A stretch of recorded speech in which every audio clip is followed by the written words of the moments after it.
to our channel. Students, in this class we will discuss about alkenes, method of preparation, how we can prepare alkenes in our lab.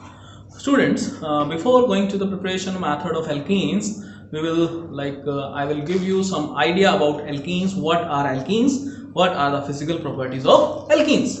So alkenes are generally having the molecular formula CnH2n.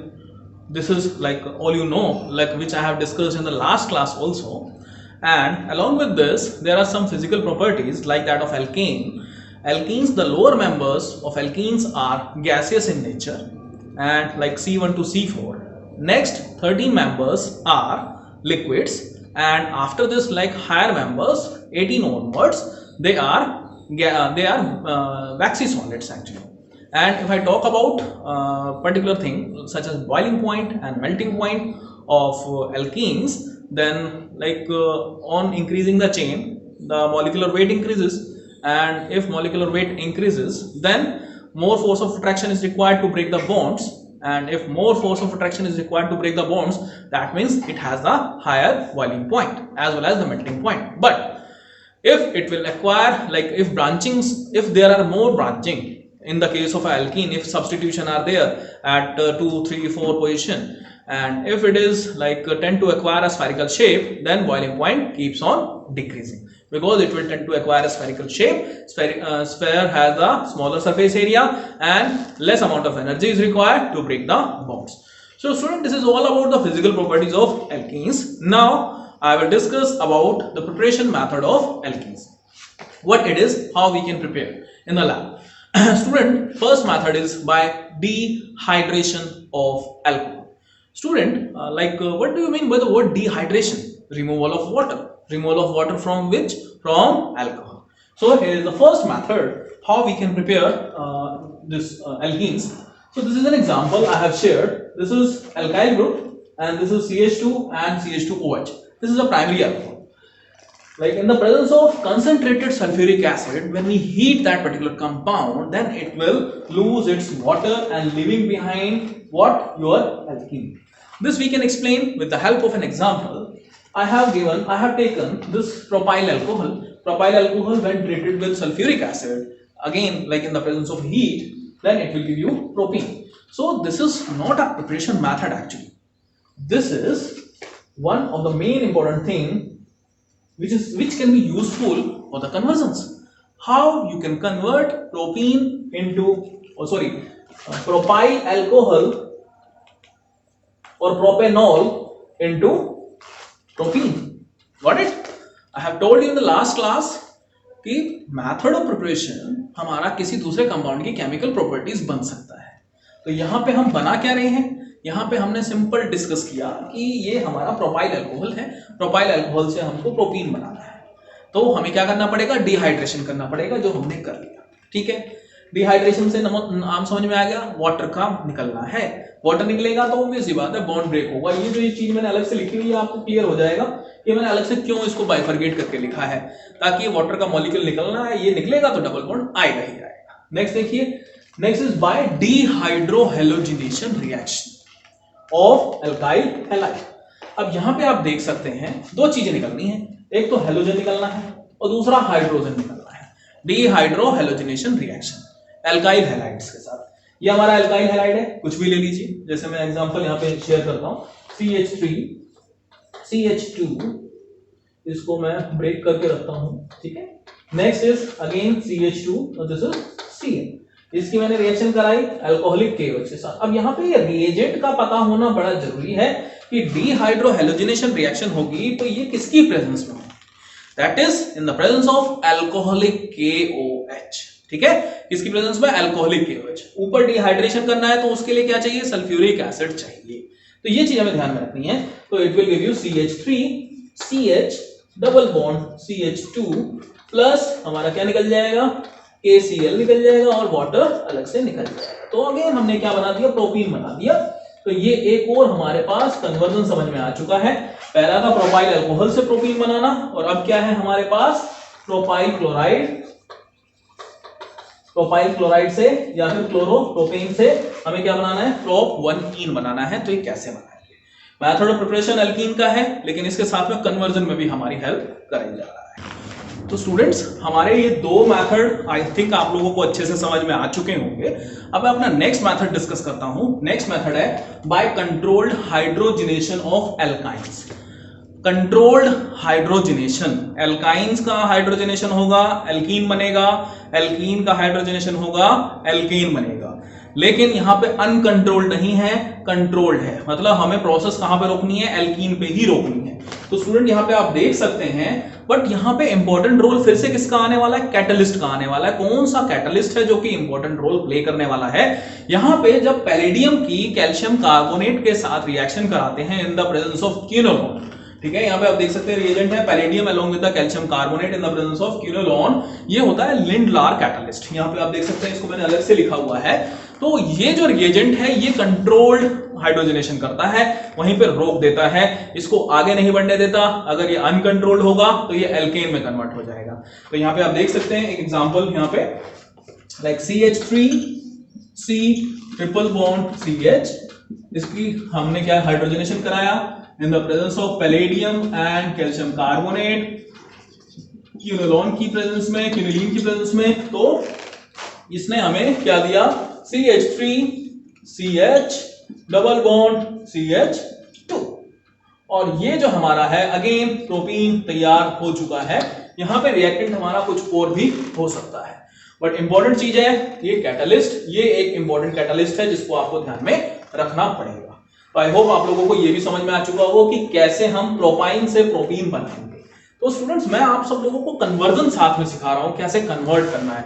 Method of preparation is a very good thing, ठीक है ना, ये तो आपको सीखना ही सीखना है, साथ में आपको कन्वर्जन्स भी सीखने हैं, क्योंकि यही चीज है जो मेन आपको हेल्प करेगी।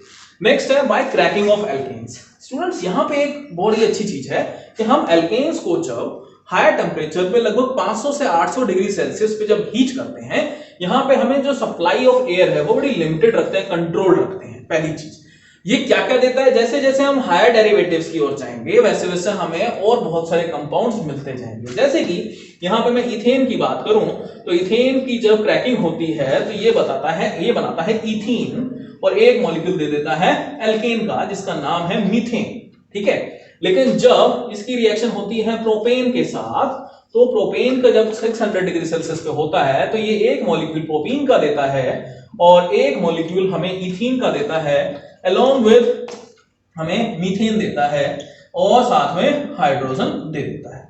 तो सिंपल स्टूडेंट्स, अगर आपको मल्टीपल कंपाउंड्स चाहिए तो मल्टीपल कंपाउंड्स के लिए cracking of alkanes is important, but again the temperature and the catalyst plays an important role.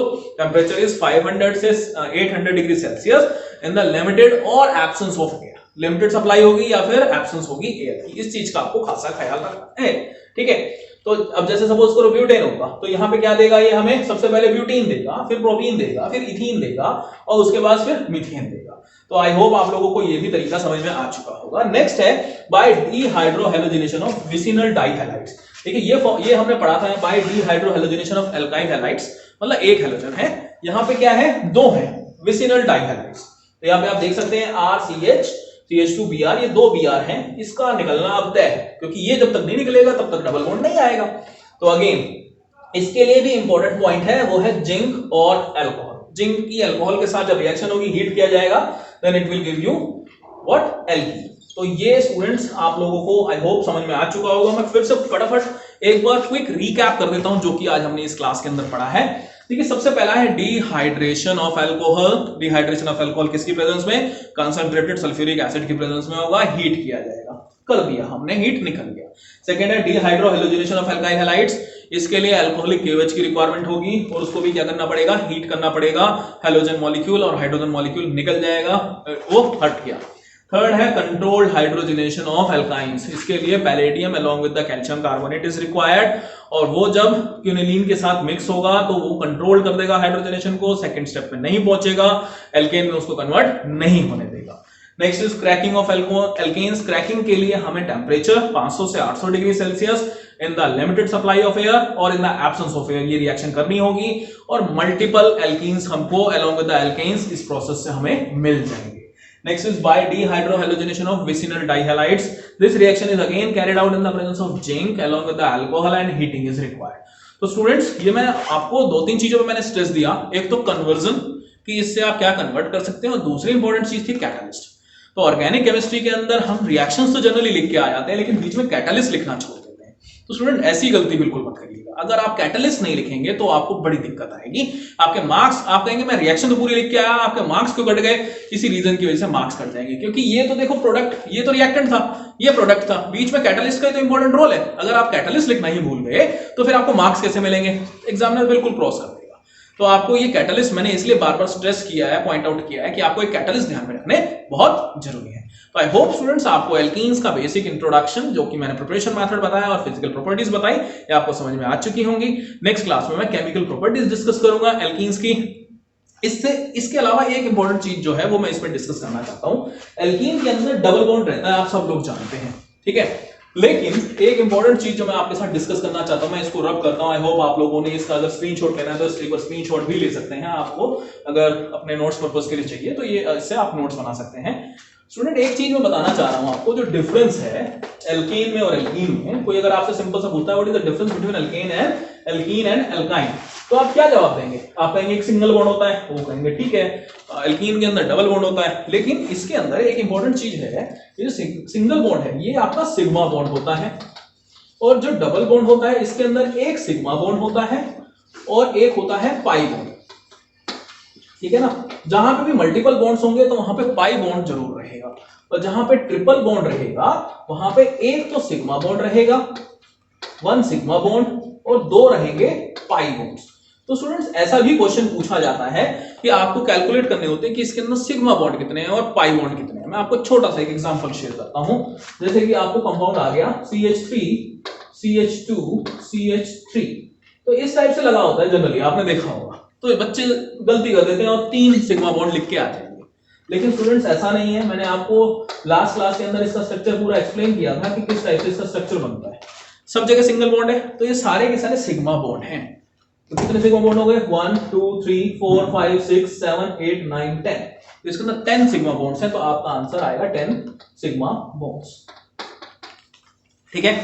अब सपोज करो मैं एक एग्जांपल लेता हूं डबल बॉन्ड का। यहां पे हाँ हमारे पास CH3 CH double bond CH2, ठीक है। अब स्टूडेंट्स इसमें पूछा जाएगा सिग्मा कितने, पाई कितने। तो अगेन फिर से आपको इसी तरीके से ही स्ट्रक्चर बनाना है। ये स्ट्रक्चर आपने बना दिया, और सबसे पहले आपको क्या देखना है, सिंगल बॉन्ड कितने हैं। 1 2 3 4 5 6 और ये 7 सिंगल बॉन्ड नजर आते हैं साफ साफ, लेकिन हम गलती कर जाते हैं, इसको हम डबल बॉन्ड मानते हैं और इसको काउंट नहीं करते सिंगल में। देखिए पहले तो सिंगल बॉन्ड था, उसके बाद ही तो उसमें अंदर पाई बॉन्ड आया। तो ये जो एक और बॉन्ड है इसको भी आपको काउंट करना पड़ेगा। तो इसके अंदर कितने 8 कितने हो गए 8 हो गए, 8 सिग्मा बॉन्ड हो गए और एक पाई बॉन्ड हो गया। तो आपको उसको जरूर काउंट करना है। ये अगर ट्रिपल बॉन्ड होता तो भी इसके अंदर एक एल्केन था, सिग्मा बॉन्ड था, और बाकी 2 पाई बॉन्ड्स रहेंगे।